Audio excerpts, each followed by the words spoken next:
We are here to give you an update.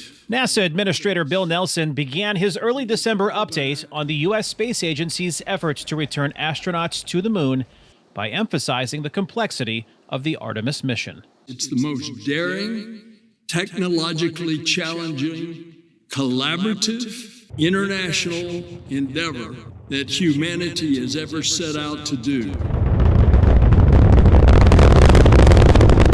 Artemis 1, NASA's first step in returning to the moon, was an unmanned test flight in late 2022. Splashdown. When Artemis 1's Orion spacecraft returned through Earth's atmosphere, NASA staff noticed issues with the capsule's heat shield, meant to protect astronauts inside during the dangerous re-entry, throwing the reliability of the spacecraft and the future of Artemis in doubt. Heat accumulated inside the heat shield's outer layer.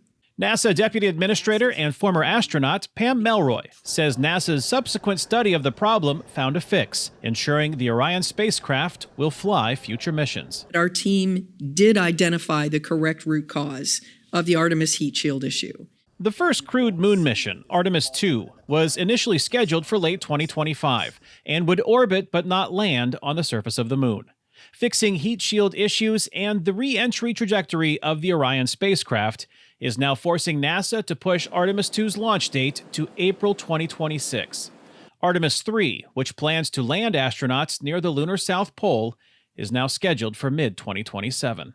The safety of our astronauts is always first in our decisions. NASA Administrator Nelson underscored the geopolitical importance of ensuring the Artemis program can safely and reliably transport astronauts to the moon before China plans to land people on the lunar surface by 2030. It's important in an area where we think there is such promise, the South Pole, primarily because of the presence of water, that we establish our presence there so that China would not be there and say, keep out. Nelson also justified decisions to adjust the Artemis timeline despite a change in the presidential administration in January that could lead to further adjustments, noting the rockets for Artemis 2 are already being prepared for launch.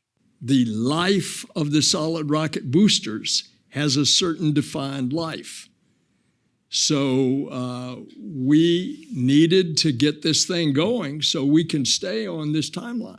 When Artemis 2 does launch, it could make history by sending the first woman and the first person of color around the moon. Future Artemis missions will increasingly incorporate equipment from commercial companies like SpaceX and Blue Origin. Kane, Farabaugh, VOA News.